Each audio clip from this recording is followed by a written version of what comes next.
It's been the Ferrari show so far in this triple header in Austin, in Mexico, but now we arrive here in Brazil as we get ready to go racing at Interlagos to end of this triple header, and this motorsport facility never fails to disappoint in terms of good racing.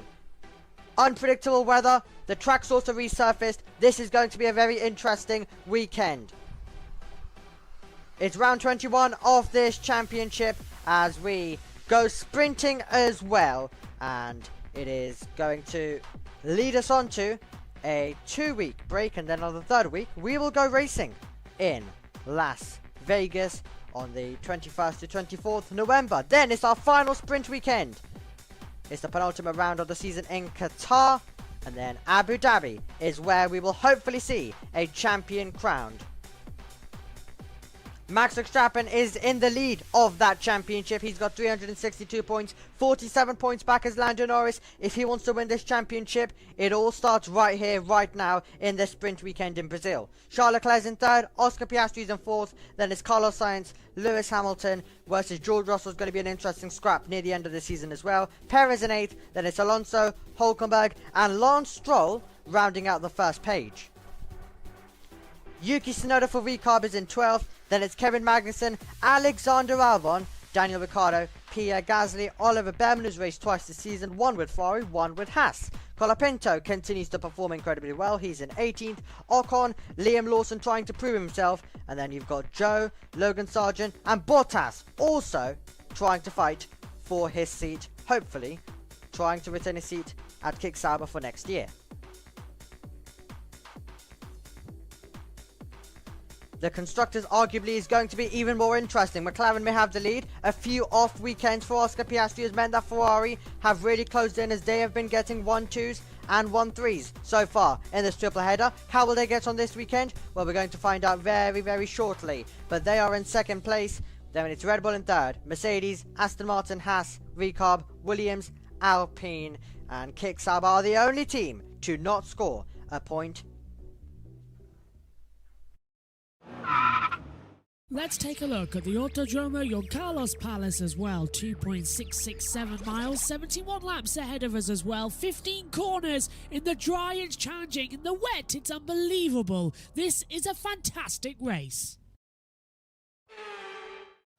It's important to get a good run out the last corner then as you run uphill towards turn number 1 and 2, the centre S. Hard on the brakes then, flick to the left, downhill, back on the accelerator as you come round the Curva de Sol, a long sweeping left-hander, down the back straight then towards Ticino de Lago as well. You've got open up your DRS, slam on the brakes about 50 metres to go, flick the car into turn 4, use the exit curb a lot, and then flat out up the hill as well towards Ferradura, 6th gear corner for turn number 6.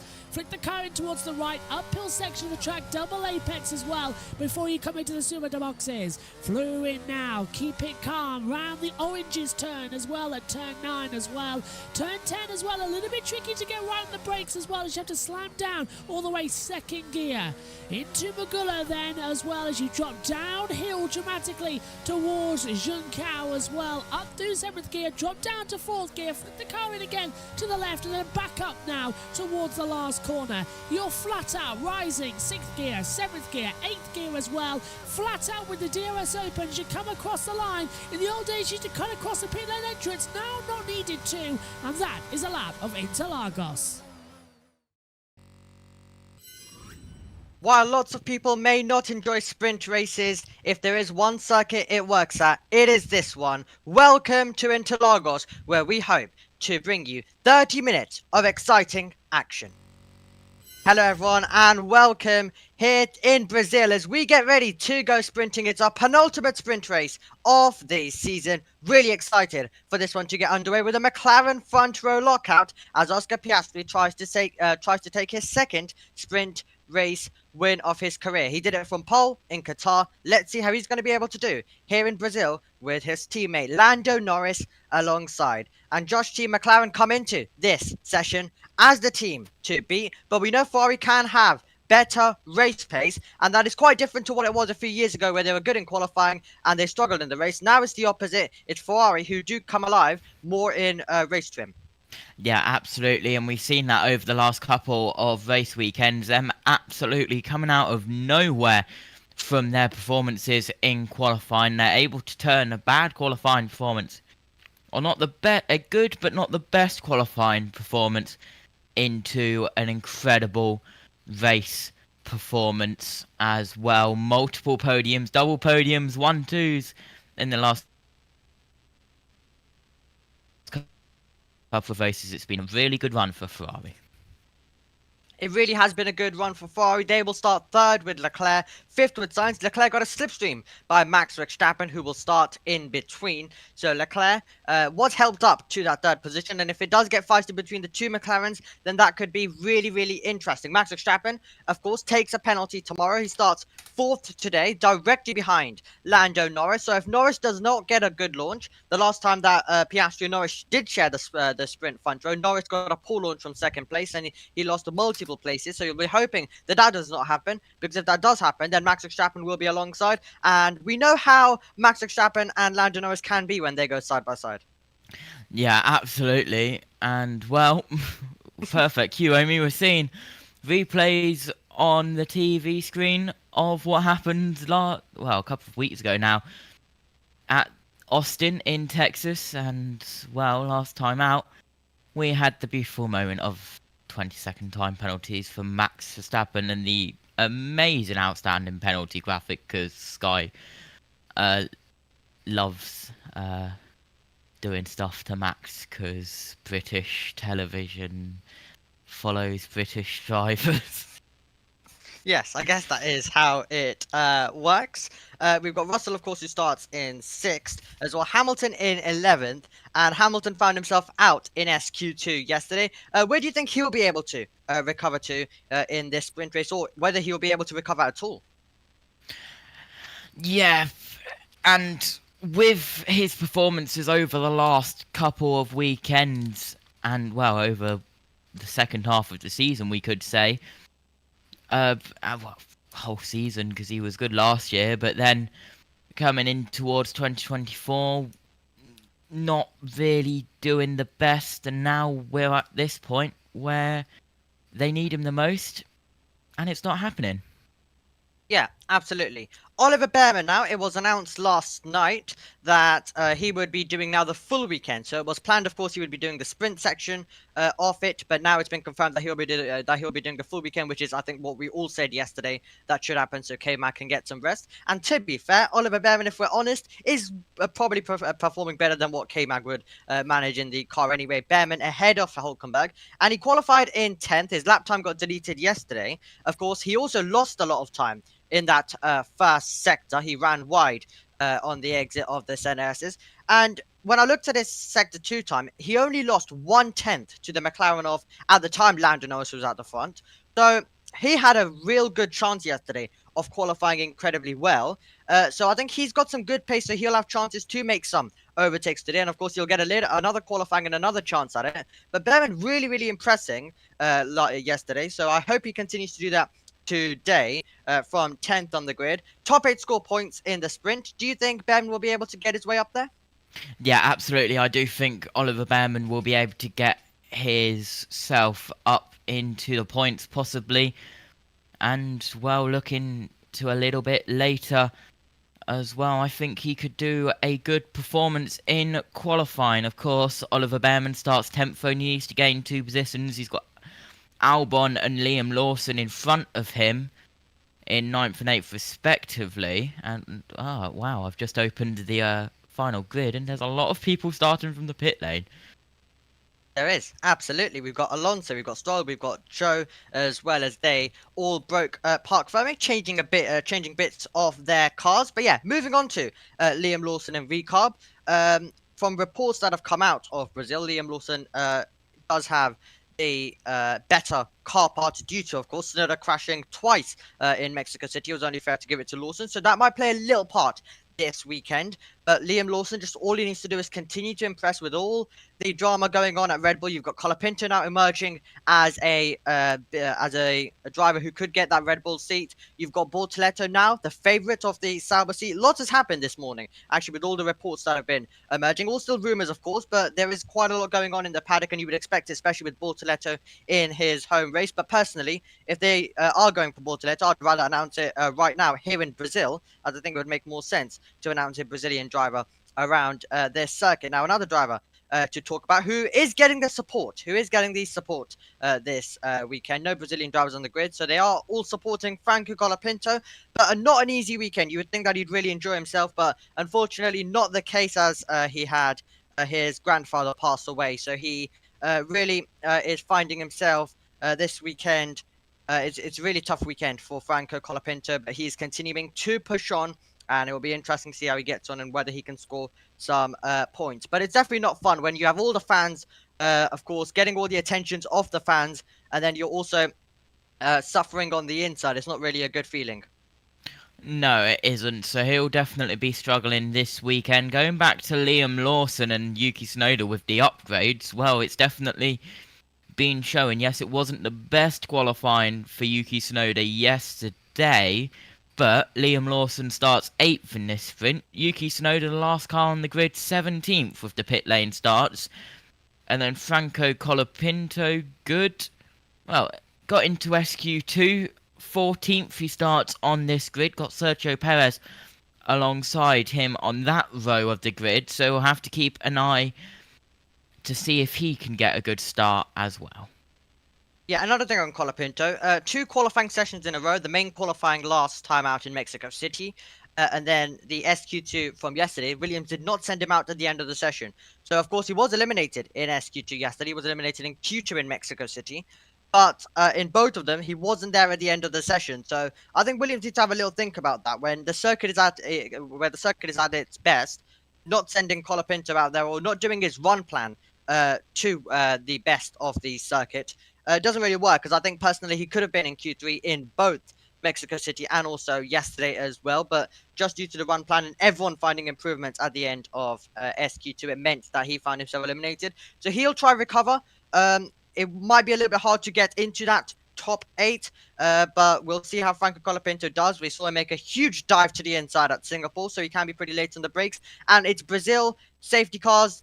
Anything can happen in this 30 minutes. I remember Qatar's sprint race was incredibly chaotic, and it, of course, had a bunch of safety cars, and it was Piastri and Norris who shared the front row for that. So if it's anything similar, then it will open the door for the drivers outside the top 10 to be in contention for those points. But now, quickly on McLaren, Piastri, Norris, what do you think they're going to do with the team orders there? What's going to happen between Piastri and Norris? Is Piastri going to let Norris through, or is Piastri going to go out there and win the race? I've got Piastri for pick a winner today. I think Norris will suffer on the start as he normally does, but I believe we're getting ready for the green light at the end of the pit lane. We are indeed. So the green light's about to go on at the end of the pit lane in a few moments' time. All of the cars lining up and all of them getting ready as well. And it doesn't seem like we have Ted out there. So instead, we're going to hand over to our own... Oh, there we go. And his customary quick getaway, his lightning start from the second row, and Charles Leclerc in a very quick Ferrari starting just behind poleman Oscar Piastri. Surely some fireworks are to come at the Senna S. But yeah, we'll see. It sounds like a simple job for McLaren, but it will be anything but over those 24 laps. Just to update you as to the 3 drivers actually, the 2 Aston drivers starting from the pit lane, Fernando Alonso and Lance Stroll. It's because they did some damage to the floors yesterday. They had to repair it, so they had to change some parts. They've also raised the car up a little bit because they were really suffering, bottoming out on these big bumps that have been just appeared around the pit lane. And Zhou Guanyu, just a performance thing. He's changed the the setup. They weren't going to score any points or be particularly quick on the old setup, so they've changed the setup. That's why the Sauber is starting from the pit lane. Let's go up to the commentary.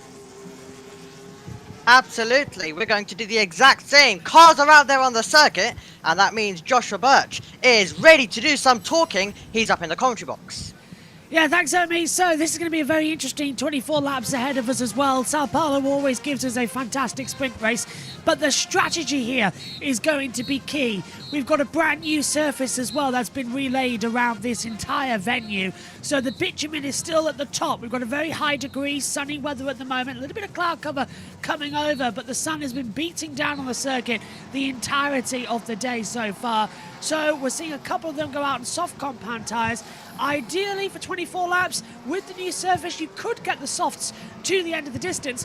But if you're the championship contenders, i.e. Max Verstappen, Charles Leclerc, Lando Norris, even Oscar Piastri starting in the front row on pole position, you would want to go on the medium compound tyre for the 24 laps. Those starting out of position on the grid and don't really have anything to go for, i.e. the likes of Russell, Lawson, Behrman, Albon, even Hamilton and Sergio Perez, you could take the risk and start on those soft compound tyres, because what the hell not for? You've got a 24 lap race that's around about half an hour's distance. Anything is possible. Oscar Piastri, though, it's his second sprint pole position in his Formula 1 career. He's yet to take an actual pole position. The last time he had a sprint pole was back in Qatar a year ago, and he won that from pole position as well. Behrman in this sprint race, as well, as they said earlier in the pre-show, has now going to be taking over from Kevin Magnussen for the entirety of the weekend. But from this sprint race onwards, as the sprint race counts as a race, he is losing his rookie status. He would have done 3 more Grand Prix entries. Ergo, he no longer classifies as a rookie. Ergo, has to have a big problem for the post-season test. They were going to run in one car, Esteban Ocon, and in the second car, they were going to run Ollie Behrman. That now is not allowed to happen. So has a big headache of what they're going to do in the post-season test and who they're going to give the car to. Further down as well, Zhou Guan Yu is starting from the pit lane. He's had setup changes, the same for the 2 Aston Martins, Stroll and Alonso, both changing setups, breaking the first of the Parc Fermés. Ergo, he's not allowed to go through as well. Omi, we should be in for a fantastic event as well. I'll throw it back to you for a few more questions before we throw over to Sky. Thank you very much. We'll let you go and rest before you have to do some commentary later on what hopefully will be a very, very exciting race. As Colapinto now makes his way out of the pit lane. Aston Martin, they had to move over to the Japan spec. They broke Parc Fermé. They had to do some changes. They find themselves starting in the pit lane alongside Joe. So once again, it continues to go from bad to worse for that team. Yeah, absolutely. So still starting at the back of the grid, but he'll be starting in Rio at the back of the pit lane with 3 cars starting there. So I won't be surprised if we see the 2 Saubers, sorry, the 2 Aston Martins working together, who are both starting at the back in the pit lane. Alonso and Stroll, they could be working together, and then maybe Zoe will try and tag along the back of them, and they'll help each other catch up to the back of the field. But we will have to see what happens there. Look at all of the Argentinian flags around the circuit. Absolutely, I did mention in Mexico City during practice one, even though I got, well, is he going to get some support to Argentina and Brazil matching that terms? But I did say, well, whatever it is, they don't have their own driver at this stage. Colapinto is going to be getting the support, and he absolutely is as well. Now, a person I want to now put a bit of focus on before we hand over to Sky, Sergio Perez. Sergio Perez, of course, in 13th. What does this now mean for the Red Bull seat? We've seen Colapinto now emerge as a bit of a contender, but it just continues to go even worse for Sergio Perez, constantly out in SQ2, in Q2, and then of course not even performing when it comes to the races. So what do you think is going to happen with that Red Bull seat now? I think, well, going on the sprint race, I don't think he'll get points today. I'll be surprised if he gets points today, and well, the way it's going, he may not even get points tomorrow we'll just have to see how the qualifying goes. Going on towards the seat, wow, it's all open. Could we see a driver from RB come up? Could we see a driver come out of nowhere? Could we see a driver that's, well, left earlier in the season and just randomly pop up out of nowhere? And, well, could we see a Badger back out on track that likes honey? We will have to see. It is honestly so wide open for that. See, it's been the year of breaking news and all sorts going on. Good luck, Drive to Survive, with that one. Now, of course, another thing we need to mention is this is we're most likely going to stay dry for this race. You've got about a 20 to 30% chance of rain.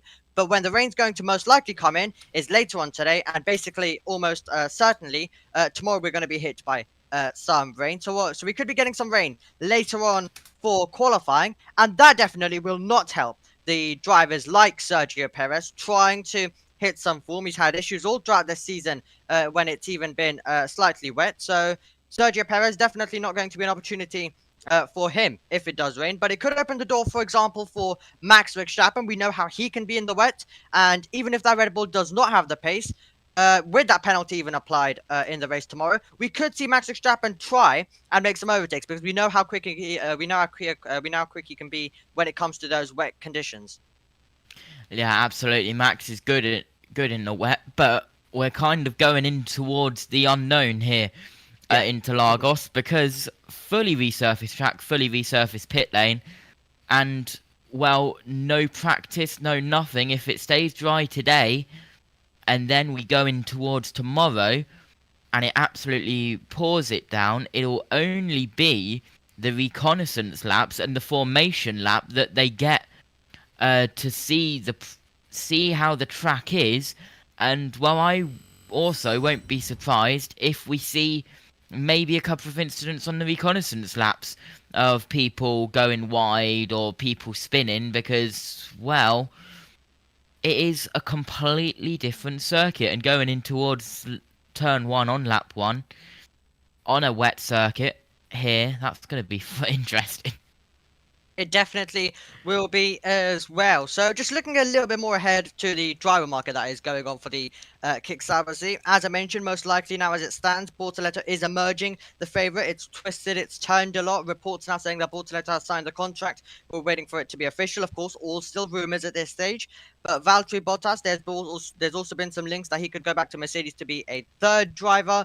So there's all sorts going on of drivers being affiliated absolutely everywhere as well. So with the Kick-Sauber seat, it's going to be interesting to see who is finally going to get in, when it's finally going to be announced. I've even heard some things like that Red Bull might even be trying to get Carlos Sainz, and this Colapinto then stays at Williams. So it's all going pretty wild in terms of the driver market. So it'll be interesting to see who gets those seats. And it's really been just a year in terms of driver movement, even though when we came into this year, it was the exact same grid that we ended 2023 with. So we currently are looking at Abby Pulling as well, F1 Academy Championship leader at this stage. That championship will return later on this season in Qatar. Also a chance he will go racing at Silverstone next year. I've heard no Porsche Super Cup around Silverstone anymore. They are racing at Barcelona. Formula 2 also returning later this year at Qatar as well. So those championships still yet to happen. So that will be very interesting to see how all of that goes on, and we're continuing to see more and more grids be confirmed for those championships. We've got a driver from Brazilian F4 also making the step up, so she'll be racing this weekend, getting up to grips here, as I think Brazilian F4 are actually supporting F1 this weekend, and then she'll of course get used to it, racing on an F1 weekend and then be doing it full time. So more news continuing to come as well from the support series for Formula 1. So really exciting stuff for next season, and I think it's really going to be a very good 2025. And the last year of regulations are always incredibly good because of course everyone gets to their peak performance. So we could have a really good championship battle next year and a really good season before we have another regulation change. I've got some news. Do you want to hear it? Go on. Go on. I'll come on to the combat. Jinx. Now, this has been happening, and it's been rumoured all weekend long, because we've seen Christian Horner in the Williams hospitality unit, and everyone's been saying, oh, it's because he wants Colapinto. He wants Colapinto. It's not. I've had it confirmed to me. I've been saying on this story when I've been seeing it, but I've actually said it. He wants Sainz alongside Verstappen for next year. And that's what's apparently happening. He wants to get Carlos Sainz out of the Williams contract, let Williams keep Colapinto, and he wants Carlos Sainz to replace Sergio Perez. That's what's apparently coming out of it. That's why we saw Christian yesterday leaving Williams hospitality. He wasn't trying anything, but yeah, apparently that's what's going to happen. So that's some news I've just received down from the journos in the paddock as well, and the sources. So yeah, there you go. Back to you guys.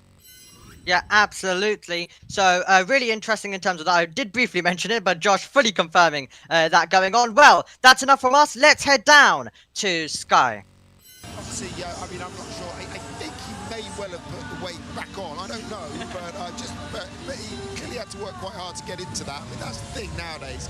The nutrition, every single thing is managed to the calorie, isn't it? I mean, look, I'm definitely not going to comment on Ted's weight. It's not for me to do that, but clearly to be a racing driver, you need to be a lot fitter than maybe he is at this point in time. But, you know, I think it's great to see him doing this process, because I think it shows a lot of people what it takes to, you know, some people think it's just like driving your average road car. It's not. It takes a lot of physical ability and a lot of mental capacity at the same time. So it's going to be interesting to see how he goes once he's on track. You mentioned the mental capacity. I don't doubt that Ted has got that, but it's whether he's got the psychological makeup for a racing driver. I'm not sure. He seems very laid back to me, Ted. He's always very calm. But whether he's got that absolute slight mania you need to be a racing driver, I'll be interested to find out. We will find out. Tune in for part 2, as I said, in the build-up to qualifying. Right, let's go to Karun at the Sky Pad. Let's rewind the clock to 12 months ago and the start of the sprint last year. It was Norris who started from pole position and Max Verstappen alongside. But it was the drivers on the left-hand side, the dirty side of the track, that got away and gained positions. Verstappen ahead of Lando, and we saw George Russell gain on Sergio Perez. Let's go on board with the Red Bull of Max Verstappen here and just watch the launch. There's a gradient. It's really tricky for the drivers. They've got to hold the car on the brakes just to stop it rolling backwards. But Verstappen, despite being on a steeper gradient on the left side in second position, got a better start. And that'll be interesting to see whether Lando can do that to Oscar today. And obviously Max will be starting from fourth where George was. The racing here is brilliant. It's one of the best tracks for overtaking, and we got a fantastic example between Fernando Alonso and Sergio Perez towards the end of the race. Look at this. Alonso went to the middle to defend into the center as Perez then tried to get a run on him. Didn't quite work. Next time round, Alonso went to the inside. Perez went even further to the inside and slipped past into the corner there. But that wasn't done and dusted. On the final lap, Alonso got a great run down the straight towards Tecido del Lago, went for the outside move and just carried the momentum there and got the move done. This set it up for a drag race to the finish line. Perez had the slipstream, he had DRS, and he absolutely tried everything in terms of power to race to the line. But when we got to that time, as you can see, he was short by just half a car length. It was good, clean, fair racing. They really enjoyed it, and we really enjoyed it. I hope we see more of this today. We should see Mercedes really suffering yesterday. Lewis Hamilton in particular complaining about the pain he was suffering. They were running it so low, and the bouncing was back again. He starts from 11th. George Russell from 6th. Here's George.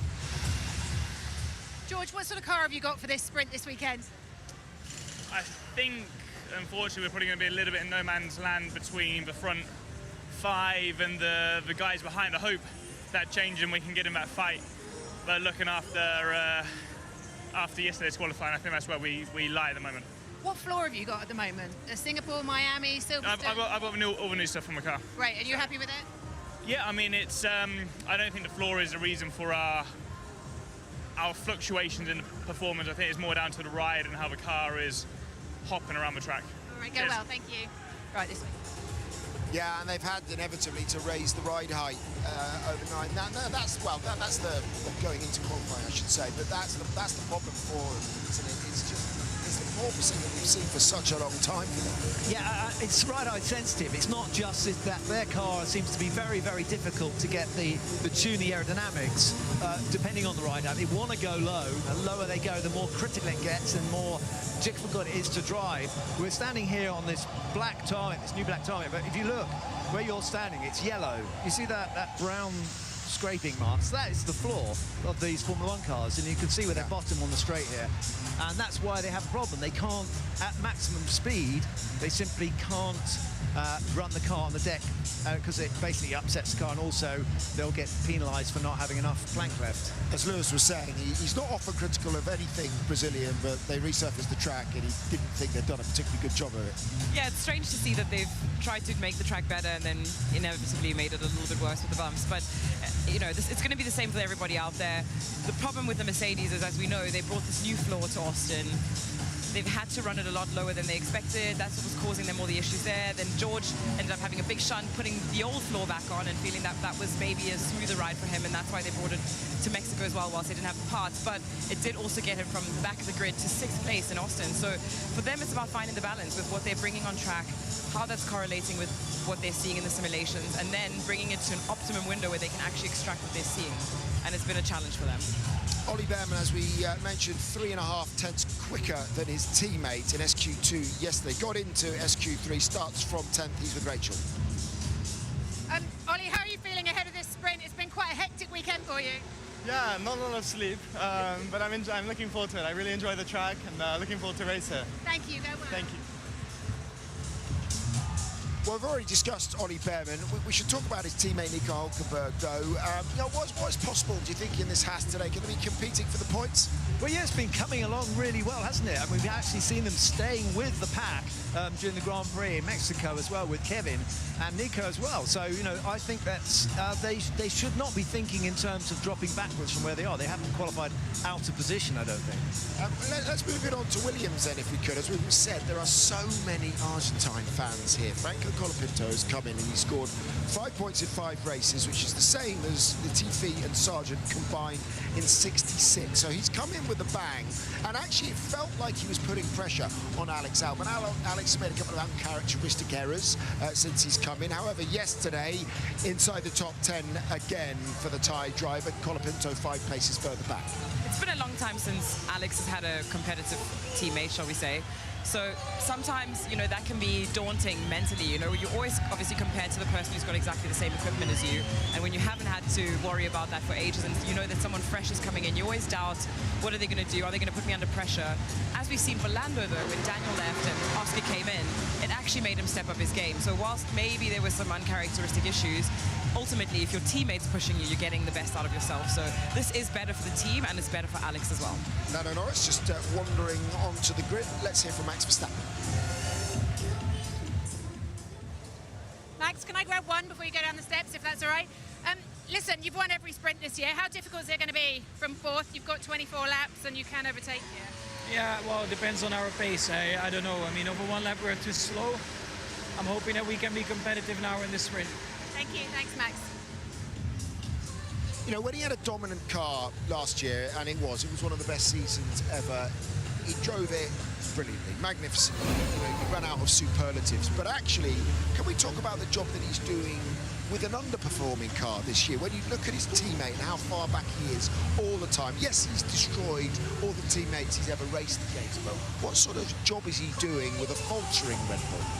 I actually think Max has been the saving grace for Red Bull this year. I mean, they've had a lot of issues with Checo, they've had issues off track, and Max has just been outperforming that car massively all season long. And while sometimes we're seeing him default to some patterns that we'd seen him do early on in his career, he's still extracting everything he can out of that car, and he's showing the quality of driver that he is every time he gets in there. I know, when you criticise, let's take last week out of it, by the way, because we've talked about racing. I'm just talking about the racing, where, you know, a brilliant defence, for example, by him over Lando at times. Yeah, he's worth time. I mean, Naomi's right. You know, this guy is delivering the maximum you can get out of that car. There's no question, they don't have any doubts. And also, he is stunning. And I'm not saying this because I've been critical of him as racing. You know, I'm not trying to blow smoke up his skirt now. Yeah. I'm just saying this is a fact. It's always been there. He's unbelievable. But the question is, he's now mentally, he's got a disadvantage. Not mentally, but he's aware that his car is not as quick as he wants it to be. And so now he's back in the pack, fighting and mixing it, and you know, you're getting the elbows out and stuff, which is how he is as a racing driver. No one has ever doubted his quality. I think that's what we're saying, isn't it? Absolutely. Okay. Right, let's go to Ted quickly. We're talking about the bumps. You can see how much it's grinding away at the plank underneath the car. These yellow bits, these streaks, are actually the car, the plank, being worn out. I'm just worried about James Vowles from the Williams boss. Can we be worried about people being disqualified for plank wear in these races? I mean, you saw it again here last year. In a sprint weekend, it's always tough to get your plank absolutely spot on. So, yes, but this isn't the worst of all the tracks that you have to deal with. It's on the slightly better end. Okay, thanks very much. Have a good race for Alex and Franco. Hi, Oscar. Fantastic job yesterday, but what's your job today? Is it to win the sprint or help play the team game? First and second. That's the aim for the team. And you're free to win? Let's see. Let's see. There you go. Yeah, I suppose look, they'll race until they can get to that point where they are, if they are in a point, to impart the team orders. You think, wouldn't you, Damon? Yeah, you've just got to get past the first turn, first few laps out of the way, and also get to the middle point of the race, see where things stand. And there's no way you can predict that. There's obviously 2 consecutive DRS zones, one down to turn 1 and then another one down to turn 4. I've seen people play games with that, and I think for them it'll be quite easy to get past if they need to, but now is the time where they've got to play the team game. They've not done it in some other races, and that could be also what's cost Lando quite a lot of points this season. So if not now, then when? Started off cloudy, but they have been burnt off, and the temperature hotting up here on the grid. As we were saying, we love Interlagos. We always get such great racing here. One of the best circuits in the history of the sport. And the Sao Paulo Sprint is next. Well, the sun is coming out here at Interlagos as we get ready. In a few moments' time, we will go racing for the sprint contest. This is going to be really, really exciting stuff. Well, in this broadcast, we've had all the time to cover basically nearly everything. We've fully reviewed yesterday's qualifying session, fully previewed the sprint today, talked about the driver markets, also some of the support series stuff as well. So everything has happened in this broadcast, but now it's time to get to the racing. Now this is where it's going to get really exciting. The sun has come out. Doesn't look like it's going to rain for this session, but yes, the question is, how do McLaren manage this at the front of the field? They've got 1 and 2. Do you think, Josh G, that they will be in that order by the end of lap 1? Well, we'll have to see what McLaren do. Do they allow them to fight, or do they just make sure they keep it clean and survive lap 1? I would go with the latter of the 2, just to make sure that they get double points and maybe a double podium if it's all safe. It's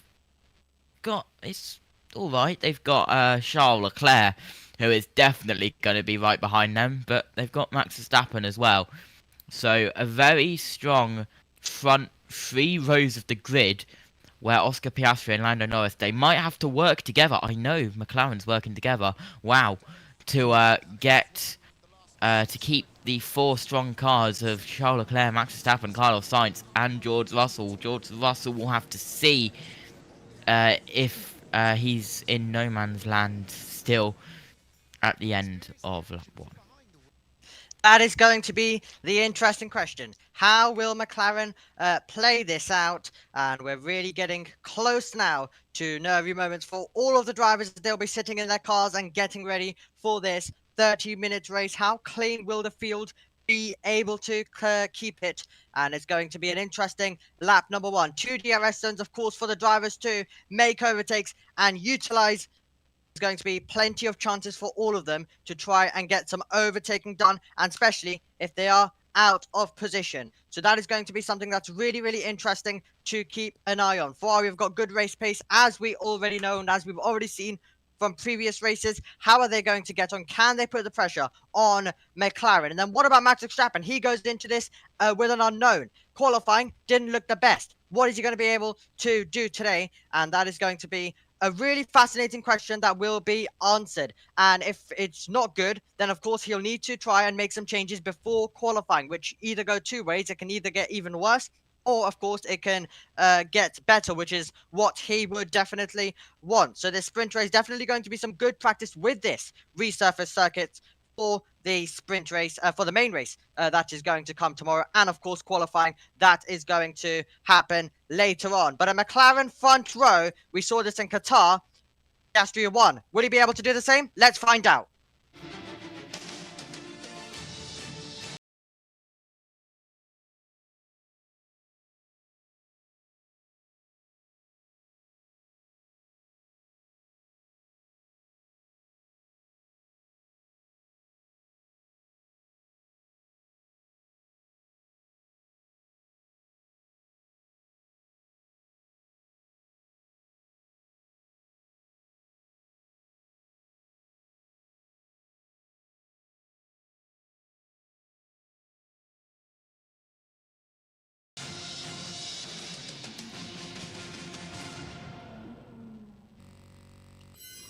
Time to go sprinting once again in Sao Paulo.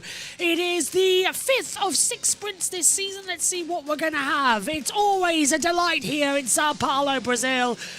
Every single year we've had a sprint since 2021. We've come here and it's delivered awesome results. And once again, we come here with a championship on the line.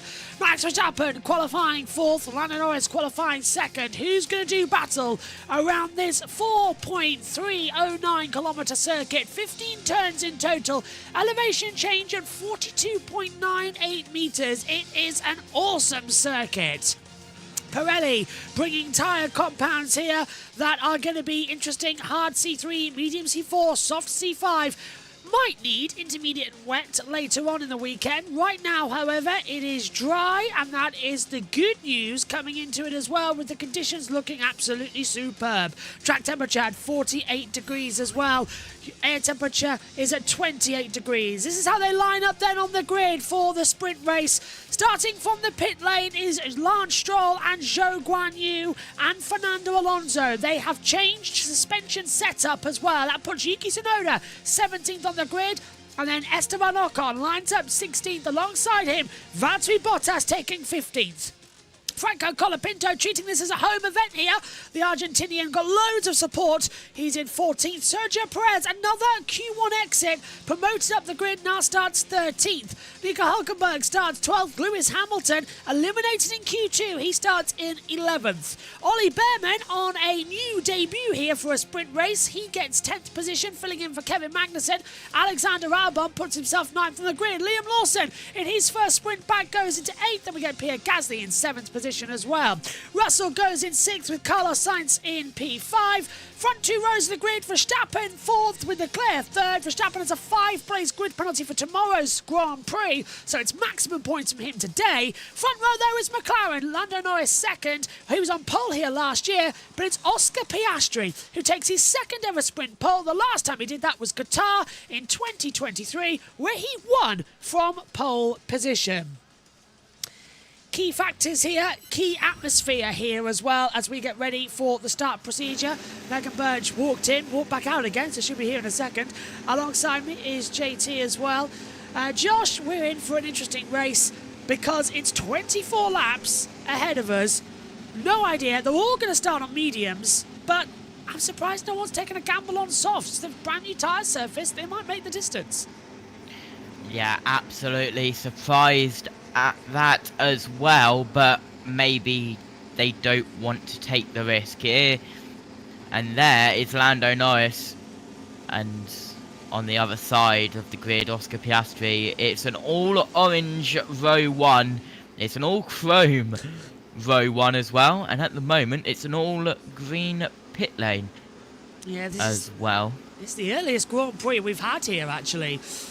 In Sao Paulo in history. We've never had a race start this early before for Formula 1. I'm getting so much in MotoGP. Are you okay, Josh? It's because I've been just told that it looks like we're going to race in 2 weeks' time in Qatar. So I have to run back quickly for my puppy. Yeah, it looks like the deal is that MotoGP is going to run in 2 weeks' time at Qatar, not Valencia. So it'll be the Qatar Grand Prix for Valencia. That's what it's going to be. Alongside me, yeah, there's chips. You want some chips? Maybe one. Right, there you go. Hello, Megan. How are you doing? I'm good. Would you like a chip? Merci. Omi's down in the pit lane for us as well. Omi, great job hosting. What are you expecting in the 24 laps ahead of us? Really hoping that we get lots of action and we get some battling at the front as well. And it's going to be interesting to see who is going to be able to get the 8 points available or the race winner, and who's also going to be able to get the final points as well, as that's going to be lots of fun to see. I'll just remind Megan start writing her notes because it's a sprint race. I never write on sprint races. Oh well, you can have mine then. You can take mine and fill in my notes for me. There you go. Okay. I will actually need that for lap 1. I've just remembered that's got my information on it as well. That I need. I'll give you back in a minute as well. Theft. Yeah, Behrman is now, as I said, he's going to lose his rookie status with this because it is his effective 3rd Grand Prix. The sprint counts and he's in for the whole weekend, so Behrman's no longer a rookie. Big thing though, he can't take part in the rookie test after Abu Dhabi. So, true. Yeah, but he's already had enough. Yeah, he's had more racing. I saw a tweet. Ollie Behrman is effectively doing a full-time job, but still being on a 0-hour contract. He should get paid. He is a driver this year, isn't he? He's done 3 Grand Prix, 1 in place of Carlos Sainz. He's already beating like a lot of people in the championship. He is. Where is he? He's I think he's like 18. He scored 17 points. Actually, we can take a look, can't we? Because we've got it on our monitors here in the comms box briefly. Where is Behrman in the standings? He's beating the entire team. Behrman has 7 points and he's 17th in the standings as well. That's where he progresses up to as well. He's beating an entire team. Yeah, well, teeth gritted, eyes slitted. We're ready for the start procedure to get underway. There's the McLaren still on pole position as Jean Vanier's coming out of the pit lane. I don't like how that's on a hill. Well, it's been the same for 40-odd years. It's uphill start. It looks like Crouching Tiger hidden McLaren. Great analogy. It's a weird grid here because the front 5 rows are uphill, whereas the back 5 rows are downhill. So keeping that throttle is going to be key. Norris second, Piastri on pole. The cars line up in the pit lane. The lights are coming on. It's time to go sprinting in Sao Paulo. All eyes to the lights and action in Interlagos. Good start from Norris. Piastri cuts across him. Leclerc and Verstappen are side by side. Piastri leads to the first corner into the centre S. Verstappen locks up. Leclerc's going round the outside to try and hold him. Sainz going to try and come back on the inside through the curve de Sol. Down the Red Traposta. Look at Alexander Albon trying to look round the back of Liam Lawson as we head down to Jacina Delaga for the first time. Verstappen trying to look round the outside of Leclerc. Hasn't worked out. Perez has dropped back in the field. He's not made the start he wanted, and he's just got off the circuit as well. Perez down to 12th. Behrman's down to 11th after starting 10th as well. He's just past Perez then. And Colin Pinto trying to go on the inside of Nico Hülkenberg as well, so it's all going off now as well. Behrman's having a bit of problems out there too. Albon getting through as well as they come side by side down into the hairpin section and Fenador. It's all looking good so far, Megan. I just love how Perez is just surrounded by the newbies. Yeah, Perez actually getting schooled out there, JT, but a good, strong start from everybody. That's what we like to see. And no one made contact, and Piastri still leads. Behrman passes Albon. Yeah, absolutely. Still the 2 McLarens out front. Piastri, Norris. Then a sizable gap to Leclerc, Verstappen. Another gap to Sainz, Russell. And then another gap to Gasly, Lawson, Hülkenberg, and the rest of the field. Top 8. Down. Yeah, sorry. 9. Go on. So top 9. No, top 8 now, status quo. Hülkenberg's moved up. DRS has been enabled, so let's see who's going to have the advantage down this back straightaway. That's going to be the key factor as well, as Max Verstappen takes over with the said DRS, tries to get in the braking zone, can't get ahead of Leclerc, JT. Yep, down in towards, well, and here we go side by side. That's Perez down the inside. That is Albon getting involved with Colapinto, so both the Williams in a battle there. And look at Hamilton. Hamilton's now in 14th place. He started 11th. He's dropped down massively from where he was supposed to be. So, again, not a great start for the Mercedes. Russell started in 6th, is still P6. As I said, the top 8 hasn't changed places. Hülkenberg's up 3. Albon's down 2. Perez, Colapinto up 1.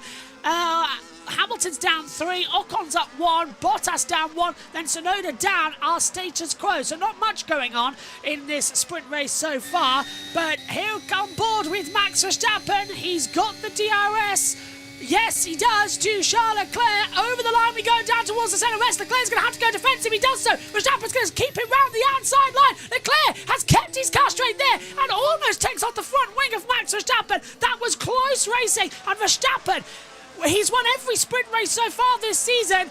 Is he going to lose out today, or are we in for a charge like we saw in China? Down to Jacina Delaga. He tries to throw it on the inside. Leclerc again shuts the door, and the fans are going wild.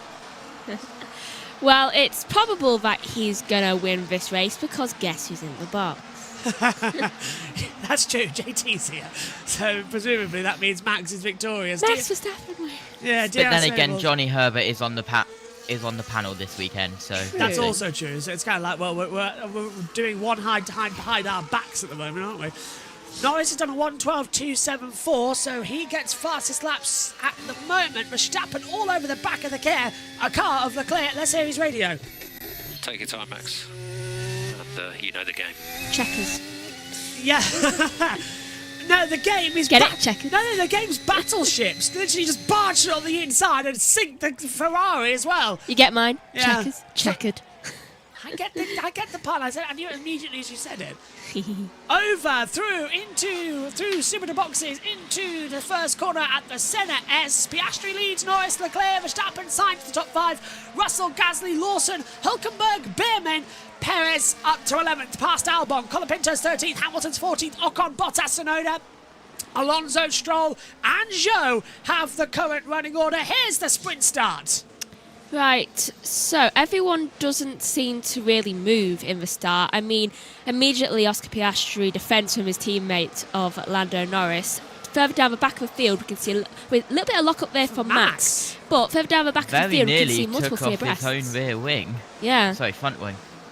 He's just got no grip, has he? He was complaining about that in the practice session yesterday. And then, as we went into that first corner, there was a lot of people going through abreast. I'm surprised people didn't go off the track. Yeah, here's that super slow-mo, JT, and watch the lock-up for Verstappen. He almost hit Norris. Again. Yeah. And very, very smart from Piastri, getting an incredible start, immediately defending from his teammate, and that allowed the McLarens to go side by side to defend all lines going in towards turn 1, so they were clean. But then Verstappen decided to turn into a bowling ball. Well, he's turned into Valtteri Bottas then, as this was Beerman's start, nearly getting no room from Perez, and then going right round the outside. But this was him attacking the back of Colapinto earlier on. No, that's Albon if he's further ahead than where Colapinto was. Colapinto was just behind Perez. This is Russell with a lap time deletion. He's locked up and gone straight on at the centre S and had to cut the corner, so that's why Russell's got a lap time deletion from the stewards. Meantime, Verstappen's lost a second. He's now 1.2 behind Charles Leclerc at the moment, so he's not in the right gain of position. Green time, however, we've got 1, 2, 3 together. Norris. Yeah, that's close. Okay, understood. Bit too personal from Lando Norris there as well. I didn't expect that on the radio. I think it needs 8 tenths. All of the Lando Norris fangirls have just collapsed. Let's just put that out of the way there as well. I think he meant 8 tenths away. Yeah, he's 4 tenths now, and you ain't that close to Piastri. Piastri did say that he would let Lando Norris through for the championship in lead, give up the sprint win in order to help Max not win the championship, and Lando to have as many points as he possibly can. JT, is that about to happen? Yeah. Yeah, down in towards turn 4 we go as we look down the straight in between the Senna S's and turn 4, and one of the marshals taking a seat. That's all right. On the floor, I saw on the side, as well as we look further behind to the other Red Bull of Perez, who is trying to chase up Beerman. Let's hear from Norris. Just keeping on Leclerc behind. I mean, he's like he's not even got DRS. A second behind him. I think it would be kind of a waste to keep an eye on him. Yeah, there's no DRS, and Lando's now dropped to 4 tenths back in that middle sector. So he must have locked up and let Piastri go through, but they've come through Zhongkao. They're up scooping the boxes as well, which is opposite the pit lane, basically, which is the translation. But he's got DRS still, and Verstappen's got DRS back on Leclerc as well. Is he going to go for a move in towards the first corner? No, but that could give him a run. Down the retroposta to Jacina Delaga is Verstappen. Going to get on the traction. He's got much better exit out of the curve de Sol. Now, can he use that traction? Gain on the Ferrari, down to the braking zone. He's looking for a little on the inside line, but Max can't get through. That Red Bull can't overtake. Lando again. 2 seconds, Ted. Yeah, I'm not sure what I'm doing here, mate. I thought we spoke about this one. Driving. Well, You're driving. I think this is about time. I think that team orders need to come into effect. Yeah, all fares to Piastri's leading, but if McLaren want to win the Drivers' Championship, they have to favour Lando Norris. It's simple business. I mean, Oscar's even said he's up for it. Yeah, and look, Lando's sliding. Lando's sliding down into Magullo. He's losing rear control. And now Leclerc is 7 tenths behind. And Lando's dropped DRS. Lando won't have DRS this time by on the start-finish straight. Well, he ain't winning Leclerc this. will, and so will Verstappen. Lando is now a sitting duck as McLaren fail to use the actual timings and let him through and let Piastri defend from Leclerc and Verstappen into turn 1. The gap 1 second. And look, they're visibly closing now. Leclerc's having to go wide. He's made a mistake into the centre S. He got caught up in the wash of Norris. Perez is going to run the attack of Behrman as well. And here comes Max Verstappen with the DRS down the retroposta towards Jacina Delaga. He still can't get up because now Leclerc's got DRS on Norris. It's status quo. But McLaren are losing valuable points here for Norris in the championship. Yes, it's only 1 point, but every point matters. I can... Oh, and let's hear from Norris again. And Lando, understood. Keep doing what you're doing. Yeah, whatever. You can't... I can... Go on. I can tell you what you're meant to be doing, Lando. You're meant to be driving in between the 2 lakes, trying not to drive into one of them. That's what Interlagos translates as well, but I'd just like to point something out. The team that told Norris to give the position back to Piastri in Hungary said you can't win this championship on your own. The team are now making him win the championship on their own. They're not helping him. Norris should be let through. All fares to Piastri. He's got pole position. He took the race lead. He can defend better. But especially from his adopted we father. are in the last 4 races of the season, and the championship has a shot for Norris. McLaren need to focus. Piastri himself has said, I will help Lando. And McLaren are hanging him out to dry. This is not teamwork. I don't know what's going on at McLaren, but they don't need their heads screwing. They need their heads bonking with hammers. As at the inside there, that is Behrman getting ahead of Hülkenberg. Behrman and Hülkenberg battling it out, and here comes Perez as well down the retroposta. He just seems stuck behind Behrman at the moment. Yeah, Behrman's up to 9th, Hülkenberg's down to 10th, he might be into 11th as Perez dives up the inside of the Haas driver, and for once a super move from Perez. Nicely done into Jacina Delaga. And yet again, that'll be the only move this weekend. Is that good from Perez? Yeah, 100%. Piastri's backed off. He's let Norris now inside a second, so presumably he was told on the radio, just let it through! Just back off! Either Valerie was told, okay, Lando can't drive as quickly because for some reason his tyres seem to be shoddy. Megan, don't listen to this. Take off your headphones, but Stroll has just overtaken Alonso for 18th. Oh, dear. At least Alonso has an excuse. Piastri radio! DRS.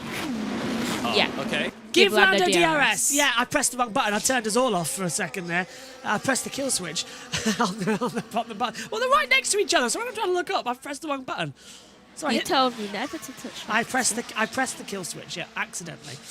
Down now into Jacina Delaga at turn 4. You can see on your monitors now. Piastri leads from Norris, Leclerc and Verstappen. The gap between all of them is 1.8 seconds. They've all got DRS. If you ever wanted to see a Formula 1 race with champions, this is it. And it's a sprint as well. Imagine what the Grand Prix is going to be like tomorrow. Verstappen, a 1:11.9806 as well. That was the best lap time last time round. You can see on your monitors. He's got a fastest first sector as well. So Verstappen now with that fastest lap as well. As we take a look, we'll open up the DRS advantage to see who's going to get it. Well, the top, Piastri isn't. Leclerc, and is even Norris. No, Norris is outside a second. He missed it again, Megan. As Behrman goes on the attack, that's how we got ahead of Hülkenberg. Come on. Speed up. Behrman goes around the inside and then defends by going on the inside again. Quite a good move. We need to be seeing the top two in the race right now. DRS for all of them. Now, let's have a look as they come out of the CNRS, through Curva de Sol, down the Retroposta. This is not the time for a full screen replay for him. It's a time for side by side. Come on. Leclerc having to defend. Now, there we go. Back with live action. Lap 11 of 24. Verstappen's on the inside line trying to get ahead and not working out so far. Quick, Leclerc, take out Verstappen. Verstappen is 3 kilometres an hour faster than Tsunoda and Lawson in the speed traps, but that means that Verstappen in the speed traps, I'm having a look at it, yeah. Why is Sainz so behind?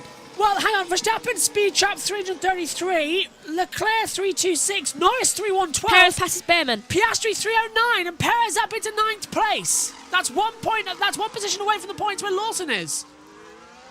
Yeah, he's 2 seconds away from the points though, and then we'll have to overtake Lawson. We're nearly halfway through this race, 11 of 24. There's a live look at the Drivers' Championship, 367 for Verstappen, 45. 322 for Norris. The gap closes by 2 more points if it stays like this. 45. 45 was 47 coming into it. That's still 2 race victories, but Norris needs every point matters, and I think this is going to be interesting because now we've got Verstappen 3 tenths to Leclerc, Leclerc 4 tenths to Norris, Norris still a second behind Piastri. He's not getting that toe enough. Is Verstappen waiting as we add half distance of the F1 sprint here at Sao Paulo. I can't see anything into Tessina de Lager down at 4. This is Lando Norris' on board. We're watching Max Verstappen's on board up here in the commentary box on Sky Race Control, and he's literally just cruising. He's not even attempting. Max is playing the long game here. Lando is going to get even more furious. Surely McLaren need to let him through and let Piastri defend. Please let Carlos Sainz speed up. Him and Red Bulls just don't seem to mix. He seems to drive into them. Speaking of, here's a replay of the person he drove into. You, Josh. Common sense, finally. And it was a good move again from Perez at Tessina de Lager, JT. Right on the inside of Behrman. Yeah, here's an off-board replay. DRS open, straight up the inside. Last of the late breakers. And doesn't push anyone off the circuit. Max would have other thoughts about that. But yeah, a Red Bull actually staying in track limits for once. It won't last long as Leclerc's gone wide through the CNRS. He outbrakes himself. That's given Norris the second gap, but it's given Verstappen the advantage. DRS open down the Retroposta. Is he now going to dive on the inside? No. Leclerc's going defensive. He's moved to once under braking as well. Verstappen's not going to like that. Now he's going to start to get angry. He's fine. Now is the time for McLaren to swap places. That was the key that we're waiting for. Norris and Piastri won't lose anything now. 5 difference, 4. Yeah, now's the time for McLaren to swap the places. They've got 1.3 seconds to Leclerc. Now is the time. Swap, swap, swap, swap, swap. Maybe 6. Eddie Jordan should be in charge right now. He would swap them over as well. So would Jean Todt. So would Ross Brawn. Why is Andrea Stella and Zach Brown not doing that as well? As they come out of Magullo, down towards Juncal once more. It's lap 13 of 24. McLaren lead 1-2, but it's the wrong order for the championship battle. Well, I've just... Oh, Verstappen. Oh, come on, Charles, man. So many mistakes. Just keep calm. Now's your chance, mate. Yeah, and he's saying so many mistakes because when are you gonna make mistakes? He moved under braking, JT. Yeah, and looks like there's some code words in Lando Norris's radio, and that's Vegas. Vegas. Vegas is always around his birthday. Yeah, we'll see. We'll see if that's going to be DRS open for Max. DRS open for Lando as well. Still no changes down Retroposta into Tessina de Lager. They can't get it. I think I know why Carlos is so far behind. He can't get comfortable in his seat. Would explain a lot, to be fair. Because so he's not driving right. Sainz is 4 seconds back. Did you see that message as well then, Megan? Yeah, it's just like, I can't sit. Okay. Or he could be constipated and we just haven't involved the S. No, I think his seat is put in wrong or something. He's not getting comfortable at all. Last lap time as well. Max was actually Lando was the fastest last time round with Piastri second, Verstappen third and Leclerc fourth. That mistake cost him a load of time. 6 tenths Leclerc lost in that slide at the CNRS as well. Verstappen has lost a little bit of time. Yeah, well, let's see as they come over the line once again, down towards the CNRS. 10 laps to go here in the F1 sprint at Sao Paulo. Even if it just stayed like this, it would be nice. Well, it'll get the gap down to 45, but Verstappen has won every sprint race so far this year. Is this the first one he's not going to win? Someone crash into him. Tension rising here at Interlagos. When's he going to hit a patch of dirt? I don't know. Let's have a look at Fernando Alonso. He's had the move back on Stroll on the inside into turn 1. So Alonso gets back into 18th place with Stroll 19th. They've sacrificed the sprint race, by the way. Aston Martin saying that they are using this very much as a test event for the new upgrades, and they're going to focus on the Grand Prix and qualifying later on today as well. Lawson passes Perez. So Lawson back into 8th place. So Perez did gain that 2 seconds back, JT, but Lawson is not going to allow Perez to bully him. Lost 9/10. It's round 2. It's round 2. Yep. Perez has lost 9/10 now. The finger will be out. I remember Mexico City, JT, and Lawson had to apologise for that. Will it happen again? We'll have to see. There's the battery level. Last lap, 50% for Verstappen, 20% for Leclerc as we go down in towards turn 1. Verstappen not close enough. He's made a mistake! He goes a little wide. He misses the apex. Does Max Verstappen, and the gap increases. Is he over a second? No, he's still got the DRS. He'll gain a couple of tenths back. But yeah, Verstappen outbraked himself into that centre S. He went straight on. And that has now given the McLaren the advantage. Now's the time, and Lando knows it. With the gap to Leclerc at the moment, we're happy, if we can, to hold these positions until the last lap. There we go, Will Joseph. Right, okay, so there we go. They're final lapping it. Yeah, they're going to swap on the last lap, and that to me leaves a bitter taste in my mouth. Yes, it's the right decision to do, but you don't do on the last lap. Ferrari learned that mistake. There's Will Joseph, Lando Norris's race engineer as well. There's Tom Stallard, the engineer for Oscar Piastri as well. Both very experienced drivers. I suppose I can see why they would wait until the last lap. Norris is a better defender than Piastri is. Yeah. So they're making sure that at least one of their cars is leading. Suggest red A4, red A. Yeah, but I will overtake. So that's basically, let's go for it now. Let's go for that overtake. He's just like, I'll overtake when I feel like I want to overtake. I don't think they want... McLaren are securing the Constructors' Championship here, but they also need to go for the drivers. They need to work together. This is something that's been missing from McLaren all season long. They need to actually have a punch between them. Here's the gap. Perez has... Well, he got ahead of Lawson, but did he outbrake his... Yeah, he's locked up in turn 1. Outbraked himself, and Lawson just slipped back through on the inside. That's how he lost 9/10. I did wonder what happened, because he went up and down on the timing screen like a yo-yo. Tell you what, Perez has actually been good in this sprint. Yeah, where did he start? 13th. He's up to 9th. Not bad in 17 laps. Usually he loses 4 places. Still, I would be surprised if he makes a good qualifying later on. If he can't even get out of SQ2, can he get out of any qualifying? But his card very much looks like it's up this weekend. It could be Perez's last Grand Prix. How has Norris lost 5/10? Well, they're not going to overtake until the last lap, and there's a small mistake coming out of Zhengkao. He better be going around a corner right now. Good he is. Over the line we come. Here's Piastri. Okay, so the gap to Leclerc is 1.3. Obviously, if Lando attacks, do not make it too difficult. At the moment, we are happy. We want to try and pull the gap to Leclerc. Should be. He's just lost DRS. Yeah, so now the gap is what point? Gap's now 9/10 of a second. He's got it back. But he hasn't got DRS, and here comes Verstappen on Leclerc. Leclerc's made a mistake down out of cover to solve. Verstappen pulls around the outside line, and he's through. And now McLaren really need to make the switch right now. They can't afford to waste it, because Verstappen is going to have a knife between his teeth. Verstappen up into 3rd. The gap now in the championship. Well, what is it? 46. So we need that gap to come down to 45 again. Verstappen is making moves now with 7 to go, and he is going to try and win this sprint race. There's only one good possibility, and that's him getting a penalty from trying to hurt Norris. Albon's past Hülkenberg. Verstappen's aggressive driving style at the moment, but he is a fantastic racer, and he is a fantastic sprinter. He's won every one of them so far this year, all 4 that we've had. He is our sprinter champion of the season once again. Bottas had it in the first year.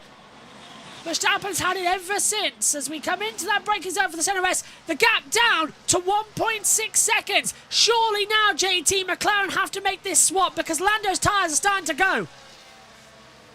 Yeah, we're just having a look. Piastri, radio message. Verstappen has passed Leclerc. 6 laps to go. Verstappen, we believe, is faster than Leclerc.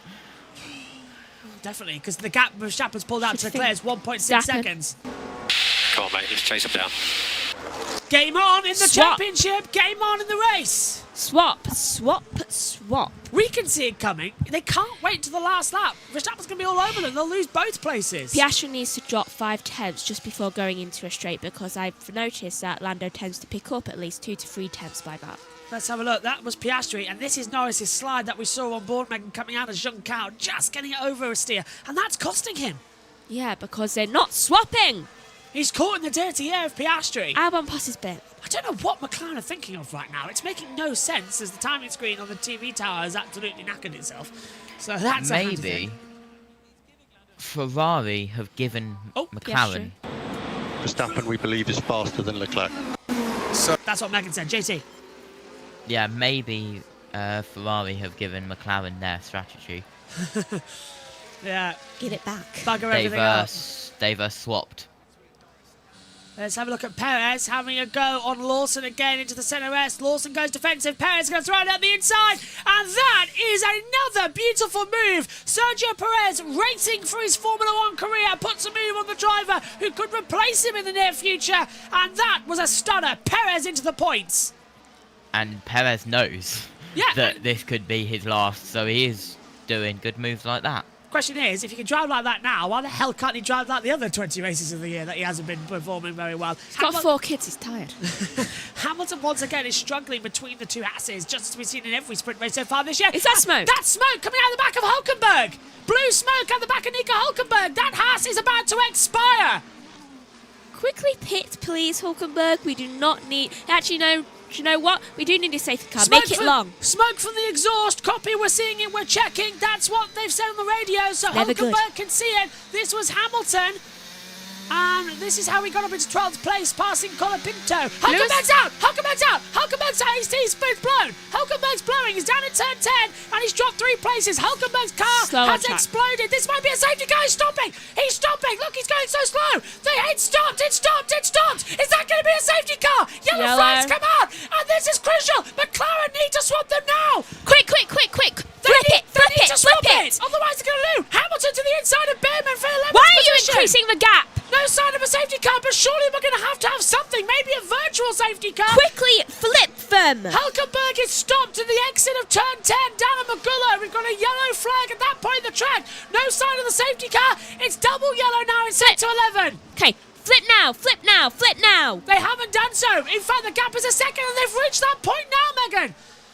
And Hulkenberg, he's trying to get out of the way to the point, but here comes Verstappen. The gap 1 second. Okay, they're decreasing the gap. If that safety car comes out, then it is toast. McLaren need to swap now. Sacrifice Piastri. Sacrifice Piastri. Just swap. If you have to, put Piastri in the way of Verstappen and crash him out. Oscar Piastri. 5. If possible, swap. Piastri radio. Yeah. If possible, swap. We just saw it. It's gone now, but we saw it. Yeah, they're going to have to swap now, and they are doing it down the retroposter. Norris goes through on the inside line and takes the lead of the race. Swap positions was the call. Good call from McLaren. They had to do it now. If that safety car comes out, Norris takes the lead of the race. 7 tenths gained. And Piastri into second position. Now Piastri's going to delay Verstappen as much as he can. Crash him out if you have to. Oh, that's too far. That's race manipulation. This is good tactics. It's good tactics. Push him off the track. If it's defending, it's different. But Piastri's now going to hold on. Look, Norris has got a second. Piastri's now going to hold Verstappen. Thanks, mate. And Hulkenberg's out of the car. And there's no safety car as we've got cars going by. Isn't that an automatic red flag? It's an automatic safety car procedure, so the stewards are holding this one. I don't know why. Now, where's the... We should have had a safety car when it stopped. Where... VSC. Thank goodness. Virtual safety car. The gaps will stay as they are. And that is crucial timing. And Max was furious because he knew the DRS was there. He literally hit his head. Unbelievable. McLaren made the switch at the right time. Verstappen tried his best to get ahead of Piastri. Couldn't do so. Why are you gaining time, Verstappen? Hulkenberg got out of the car and now there's a virtual safety car. Why is Hulkenberg not behind the barrier? Why is he just standing there I don't high? know.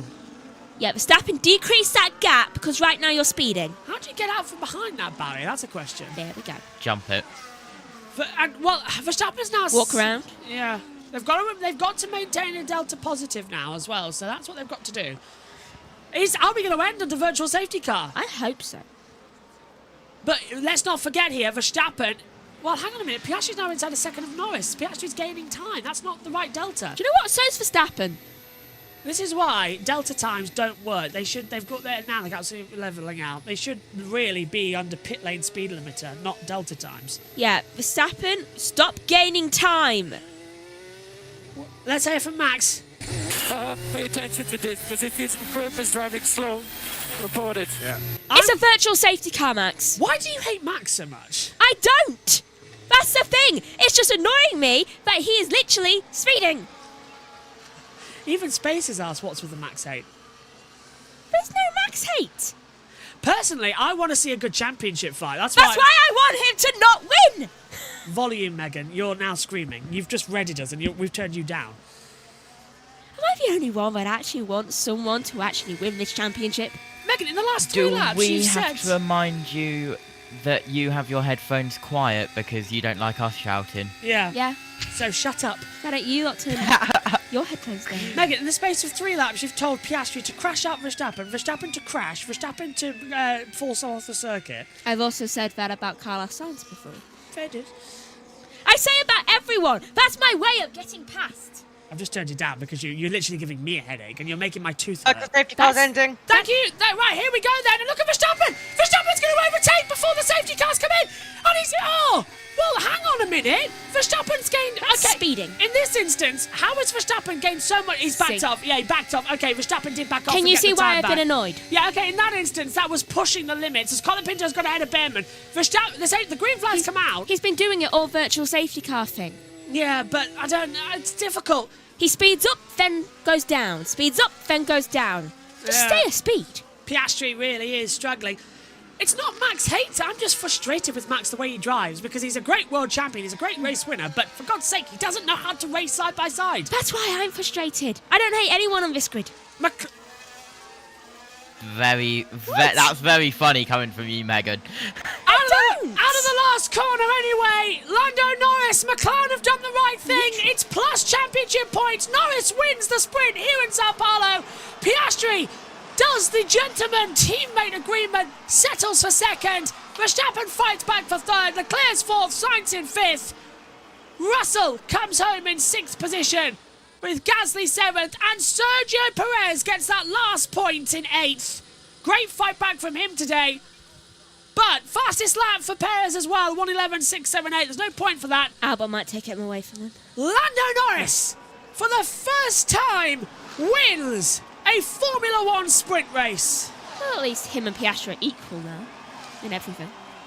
Don't you sometimes love Sky Sports notifications that says Lando Norris holds off McLaren teammate Oscar Piastri That's not to what win happens. Sao Paulo Grand Prix sprint? People say we're biased. Sky's massively biased at the moment. I'm not biased against anyone. I just want this championship to close up as much as it can so then it can go down to the last race of the season and then it be a penalty. You're getting too much like Dad, you know. How? with the Hamilton you've got with Max and all that lot. Let's have Piastri. Well done, Oscar. Great job, and massive support to the team as well. So, big fan of your work today. Really good. Yeah, well done, everyone. If anybody says... Yeah, I think got a bit of pace to plan, but well done, everyone.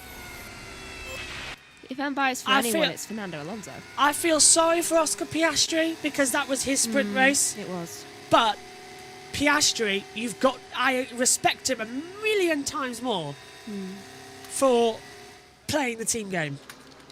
He knows that Lando's going for the championship. Because he knows that could be him next year. Exactly, and he's helping. And formation to the line for the two papayas. McLaren have got such a great team at the moment. It really is great to see. Max in third. I don't think Max is going to be happy about this because he's now going to say, oh, well, McLaren manipulating the results and all that lot. Literally, you had Max. What team hasn't? Max has manipulated so many race results over the years. It's mind-boggling. This is what I don't like. It's literally fronts are gone. If Max is winning races, Max is fine. If he's not winning races, he turns into a petulant child. Norris does the same. Hamilton does the same. I hate that modern era of driving. If you be a respectful race winner. You be a respectful champion. You say, oh, well, respect to these guys. They had it out there today. We'll try again tomorrow. Yeah. Not just, yeah, well, they were cheating. They did this and that. I nearly swore there. It's rubbish. That's not Formula One. I'm sick of the drivers going, yeah, well, he only got this today because he did this. He forced me off the track, did that. I'm sick of it. Be gentlemen drivers. Be out there. Be a human being. Be nice. That's fair. Be respectful. Have respect. Is Norris going to go over to Verstappen right now and handshake him? Piastri's gone over. Verstappen's at Joe Bauer. Is Norris... There's Piastri. Yes, they do. Good. Norris and Verstappen do give each other a handshake. Have you set up the streams for quality yet so we can mark notifiers? I haven't just yet because we had a problem with it. I told you all. Incident involving Verstappen noted for a virtual safety car infringement. Megan was right. That's why I was getting so frustrated with him. And you saw him speeding under it. He kept increasing it. At one point, he got 3/10 close. Yeah, Max Verstappen has been noted for a virtual safety car infringement. Megan was right on the ball there. We know what we're talking about up here in the comments box. Dio Nut, the qualifying stream will be set up in around about 25 minutes time. We haven't been able to set it up yet because we had a few problems because YouTube Studio has been glitching today. So that stream's going to be set up in 25 minutes time. Just as a heads up for you. Also, if I'm biased against anyone, it's Fernando Alonso. I'd gladly see him win every race. Let's hear from the top three then and head down. And from Max Verstappen third, second for Piastri, Norris in first. The next F1 sprint and the final sprint of the year will be in Qatar. And the FIA have now announced that Max Verstappen will be investigated after the sprint for a virtual safety car infringement. That could be a time penalty. And Verstappen was only 4.1 seconds clear to Leclerc. Let's head down to the grid then and hear the latest from the drivers in the post-sprint interviews. Starting with Max Verstappen, Naomi Schiff is down there to talk to us.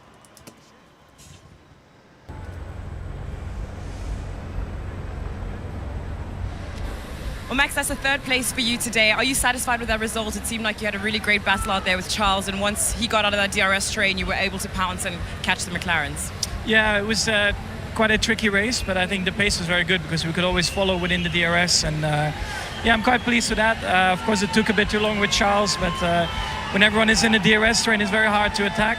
So I had to wait for some mistakes, and luckily they came, and I could use that to my advantage. And yeah, it was promising. You know, it was good. Of course, this is race pace. Tomorrow it might rain as well, so there's a lot of unknowns. But today was good. Yesterday you weren't so happy with the pace of the car, but today it showed that there was quite a lot of pace to deliver. So is that a little bit better for going into qualifying later today? I hope so. I mean, I still expect them to be really quick over one lap, but I hope we can limit the damage a bit with, of course, the 5-place grid penalty I have. Okay, thank you, Max.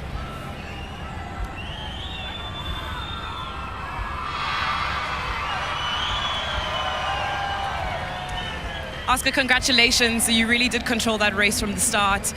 I know you obviously didn't win the race today, but how did it feel out there? Yeah, it was a bit tricky, to be honest. Very bumpy, as we know, and yeah, the racing line was incredibly narrow. You missed it by a tyre width, and you're in all sorts of trouble. So, no, a great day from the team, and a lot of points. So I think we learned a lot for the race tomorrow as well, and yeah, happy. We know you were managing your pace to stay in touch with Lando, but it seemed like you had quite a lot of pace within you. So are you optimistic for later today and tomorrow? Yeah, I think optimistic. I think the pace looked okay, but you know, the Ferrari was very quick at the start and Max was very quick at the end. So yeah, let's see. I think we've got a few things we want to try and improve a bit for qualifying this afternoon for the race tomorrow, but I think we're in decent shape. Thank you. Thank you.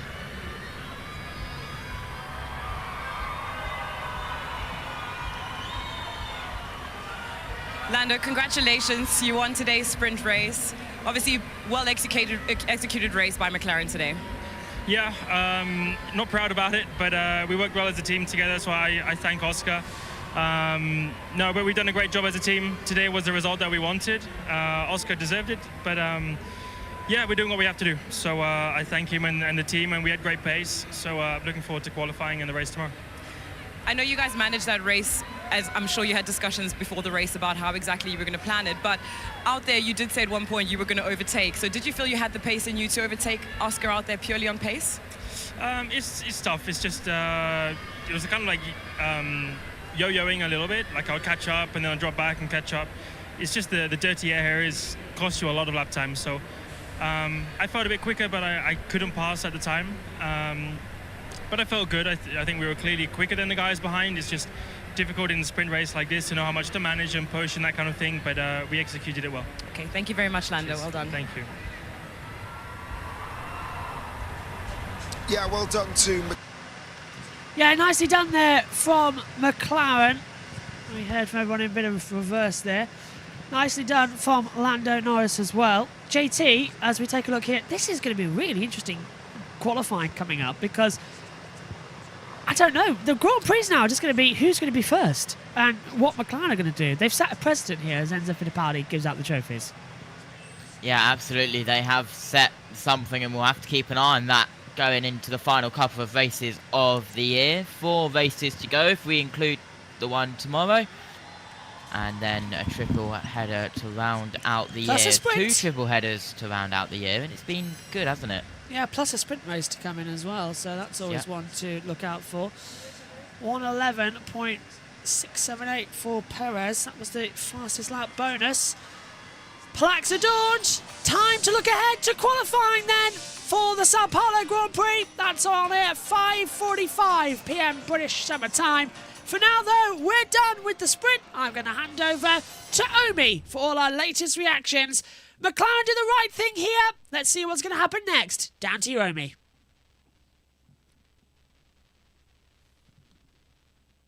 Well, we can't hear Omi. Over to you, Omi. Yeah, over to you. Yes. I had the mic muted. What a sprint race that was.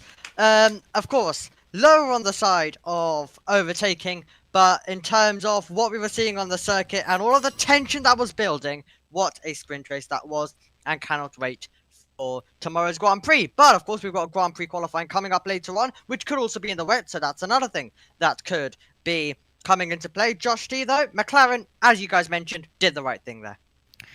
Yeah, absolutely. And, well, they don't like it, but it has to be done. But Norris sounds like he was prepared to overtake on track with the DRS, but a bit of a yo-yo effect there, as that's how they described it.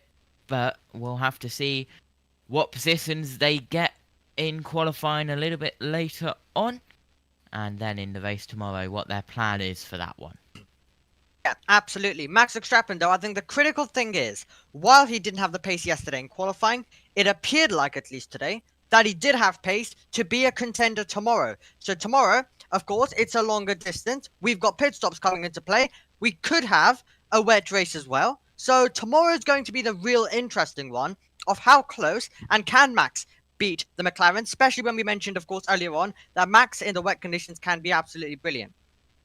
Yeah, Max can, but then it's everyone on the same level of experience in the wet here at the new Interlagos. Absolutely none with the new track surface, so it'll be a race of who can stay on the track and who can adapt to the new surface being wet round Interlagos quickest.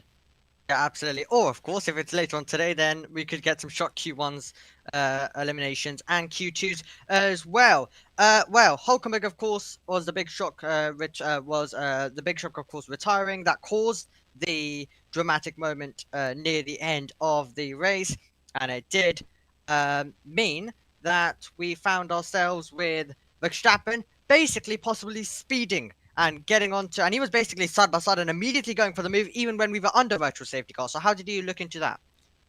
Yeah, that was, well, he was definitely pushing before the green flag, maybe looking to overtake just as the green flag went out. Did he let off enough delta on that lap before the virtual safety car was ending, or did he go over delta quite significantly. We will have to see what the stewards say on that one, and no doubt you'll get an update in the qualifying broadcast about it.